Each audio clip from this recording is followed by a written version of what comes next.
because the strength of this open account that make it to still be useful in spite of the risk. Remember the extra word, ship the goods, send documents, and get paid later. That means it's run the risk of what? Diversion, or it's not even getting paid. Payment risk. But 85% of trade is still on that sense in spite of the risk. Because most people in this space doing this, if they are not dealing with their subsidiary, they are using a guarantee of standby to protect themselves to mitigate the risk of not getting paid.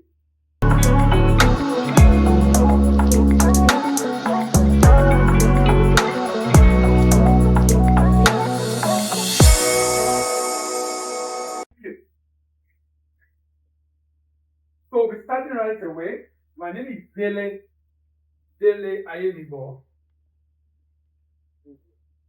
And here are the objectives of the session we are having today and tomorrow.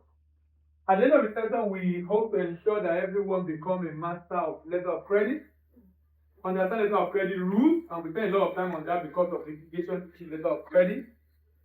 Understand letter of credit principle and types, master jurisdiction in letter of credit rules and EQ, the participant for letter of credit litigation, position the bank for letter of credit court cases, and prepare for importer and exporter seeking redress from the bank on letter of credit transactions. So we'll run the pretext. So we'll start with the foundation of letter of credit transactions. But before I do that, let's discuss the step-by-step export process or import-export process. Depending on what you are looking at, either on the import side or the export side, a typical trade transaction starts with preparation on the part of the exporter. The exporter wants to export an item and the buyer is buying from maybe Nigeria, wherever it is. He does his promotion, gets a buyer who showed interest, who issue a purchase order or sign a contract. Then there is procurement of production, and then packaging and labeling of the item, and then pre-export documentation. Foreign clearance and inspection at the origin country where the good is shipped from. Then post-export documentation. Then port-to-port shipment. Then document is presented to the buyer or his bank. The document eventually is used by the buyer through the customs to clear good at destination. And then payment is made. In some cases, payments are made even before the document arrives at destination. Some cases, payments are made even before the good is shipped. But for most new kind of transactions, trading partners, payments are typically made after the good arrives. But if you're using letter of credit, of course, you can only decide on whenever you want payment to be made.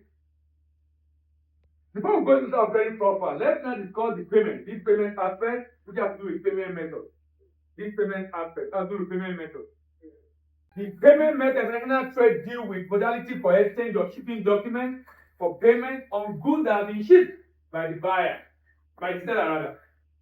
Now, in our case today and tomorrow, we're discussing letter of credit. But there are other options. It could be open account. It could be bill for collection. I'm sure you are familiar with bill for collection, right? Am I right? You're not familiar with that? Okay. Don't worry, don't have to discuss it. You can decide that. I don't have the time to explain it. But open account, let's just explain it brief. In open account, let's look at I'm trying to look for where is my not here. Let me assume what is here. So you have an exporter here. This is the exporter's bank. This is the importer's bank. This is the importer. In open account, the exporter ships the goods to the importer and send document directly. They don't get document does not go through the bank. Open account. And it left the exporter open because we expect payment to be made sometime in the future. Hoping payment will be made. And of course, payment is being made because as risky as that option is, 85% of global trade is done on this term. I'll be spending a lot of time today tomorrow and today discussing guarantee and standby letter of credit. Because the strength of this open account that makes it to be useful in spite of the risk. Remember the extra word, ship the goods, send documents, and get paid later. That means it's run the risk of what? Diversion, or it's not even getting paid. payment risk. But 85% of trade is still on that sense in spite of the risk. Because most people in this space doing this, if they are not dealing with their subsidiary, they are using a guarantee of standby to protect themselves to mitigate the risk of not getting paid. Fee for collection. Exporter ship the goods, send documents to exporter's bank. Exporter bank send documents to importer's bank. Importer's bank release documents and collect payment immediately at later date. You now see that the bank are involved, right? But in this arrangement, the bank are not obligated to pay. The bank are only channel for transmitting documents and collecting payments. Does that make sense? Do you understand? In this arrangement of due for collection, the bank are not obligated to pay. The bank are only channel for the transmission of documents and collection of payments. That means if the buyer fails to pay after receiving documents, the bank cannot be held liable. However, if the bank was given instruction on how to release documents and the bank failed in that responsibility, the bank becomes liable. Does that make sense? Yeah. So, but generally, in due for collection, banks are simply a channel of transmitting documents and what? Collecting payments. Now, two sides. There is side and tenor. In side, immediately the document is given to you, you must pay immediately. In fact, the bank will debit you. So that means the bank will not release documents if your account is not funded. But in tenor, the bank will give you a bill of exchange, a draft for you to accept, giving undertaking that you will pay in future. It could be 30 days, it could be 60 days, it could be 180 days. Now, in that future, if you fail to pay, the bank will only report that we are followed up, he has not paid. The bank will not be held what? Liable, because the bank is acting in line with the instructions that it has received. So it can be tenor, it can be side. Then letter of credit. The bank, let me give you an example when the bank can become liable. There was an issue sometimes ago in one of the banks in Nigeria. They send documents to the bank and the bank wants to release to the customer to sign. But because it went to a branch and the person in the bank does not understand the detail of transaction. In fact, it was actually an intended fraud by the importer who told the Singapore supplier to send documents to a branch in a bank instead of sending it to the head office of their bank. When he got to the bank, he already told the accountant that I'm expecting a parcel. You know, because this area of the market is so disjointed, it's not well known, but this was many years ago.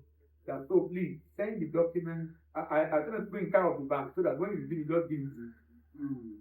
So the document came, they didn't even put it in the incoming mail register because the accountant already informed the office assistant that it still collect those documents. They just collected it and gave it to the customer. Customer went to another bank, open for me, was the error of physical for me. Some who are aware. You know that day that physical for me that you write must appear at the bank. At the bank. Now, the customer cleared the goods. The bank abroad was not sending message to that bank. How far will the payment? The bank was saying, we don't have documents. He said, no, but we send documents. He said, no. The bank now sends courier details. They now track. Then I went to a branch in Aba. Now, the bank has paid and booked a loan for that customer. And of course, as usual now, the account of that to go for it. The account of that to go for it. But the idea is, in this instance, the bank has instruction on how to deliver documents, or it deliver document without instruction. So the bank can become liable. When the bank acts in line with the instruction, the bank will not be liable. So talk about letter of credit later on because that's focus. Advance payment. In advance payment, he will send you the money first. Sorry, the importer will send the exporter the money first.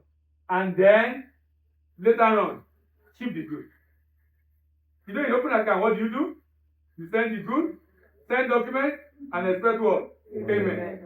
In letter of credit, sorry, in advance payment, send the money, and I will what? Pay after. And then bank payment obligation. I won't talk about that because it is not being currently being used by many countries.